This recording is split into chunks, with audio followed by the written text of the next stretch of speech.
Hi to one and all. Today we will discuss about CMOS testing. Once after completion of the fabrication process,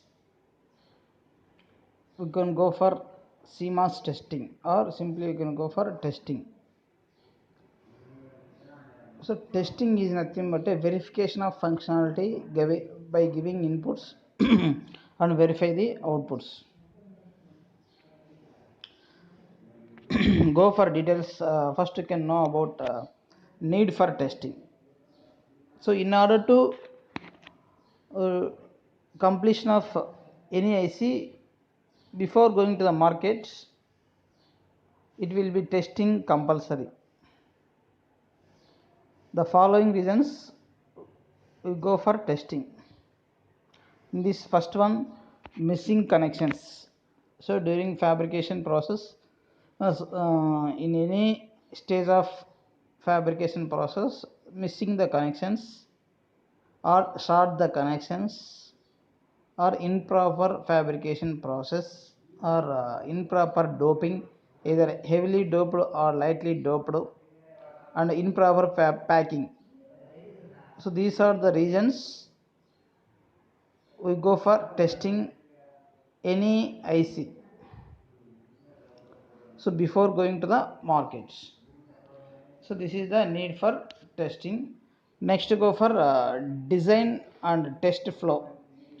So already discussed so many times VLSI design flow. In that first one, specifications, design. In that design we can go for different simulation, synthesis, verification, like that. After fabrication, next to go for testing.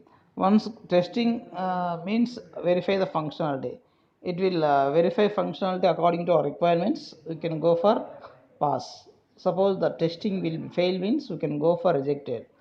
After testing accepted, then only you can go to the markets. So that is the testing design flow. Next go for testing levels. So there are 5 different types of testing levels are available. In that wafer level or transistor level. Transistor level we can test any IC like a AND gate, OR gate, or a full adder. So we will verify in terms of transistor levels. Next, package chip level. So after completing packaging, then only we can test the level. That facility also available. Board level.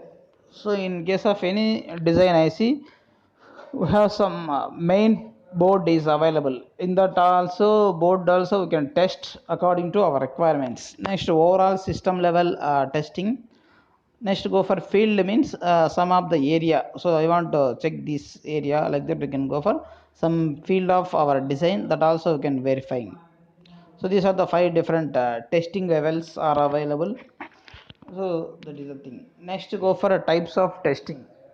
So there are basically 2 different types of testings: functional testing, manufacturing testing. Functional testing means to verify the functionality of our design after completion of the manufacturing, in terms of delay, in terms of simulation, in terms of functionality verification, based on the giving inputs and verify the outputs. So that is the functional testing. Manufacturing testing means during the manufacturing process we can test our design. So during fabrication time, during physical implementation time, we can test our design. So these are the mainly testing methods we can use in CMOS testing. Next important thing is fault models. Fault models. In order to testing, so there are 3 different fault models we can find out based on different inputs and outputs.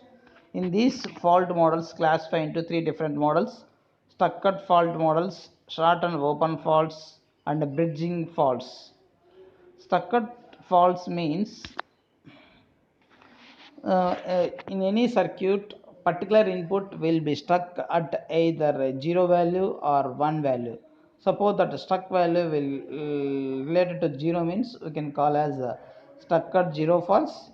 Suppose that is 1 means stuck at one fault. So shown in the figure. So once again, these stuck at faults divide into the two types: single stuck fault and multiple stuck faults. So these are the stuck faults. Suppose multiple stuck fault means same circuit will stuck at two different values at two different pins or terminals. Either both are zero stuck at faults or both are one or different, either zero fault or one fault. Shown in the figure, A, B, C, D is the inputs, Z is the output.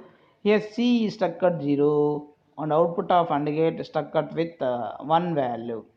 So these are the multiple stucks. Two or more multiple faults available in the same circuit we can call as multiple stuck line faults.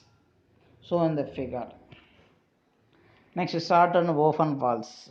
During fabrication or assembling process, the terminals are either open or false due to improper fabrication connections or routing. So either open the two terminals you can call as the open faults. Both are short means we can call as short faults. Shown in the figure. So that is the short and open faults. Next, bridging faults means in case of assembling or in case of any other fabrication process, bridging the inputs abcd inputs or bridging both, bridging in the sense short circuit of both poles, the type of faults you can call as the bridge faults. That model short circuits pairs of nodes considered in case of bridge faults. So that is a bridge faults, and shown in the one example. AB is the inputs, Z and ZF is the outputs, while AND gate and OR gates. Based on our requirements, generally you can give 0, 0, 0, 1, 0, but at any time you can fixing both values are the same. So that is a bridge faults. Next, go for observability and controllability. These are used for effective testing in case of CMOS testing. Observability is nothing but it is a process of we can arrange the extra output terminal at the output side on the IC and verify the output or observe the outputs based on the inputs. That we can call as the observability. Controllability is the forcing a node to either 0 or 1 by driving input signal of chip. Controllability is the process of adding extra inputs to control the outputs and observe the output waveforms. That is the controllability. Combination circuit is usually easy to observe and control. Finite statements are very difficult to uh, using the observability and the controllability. These are the two main terms are used for effective testing in case of observability and controllability.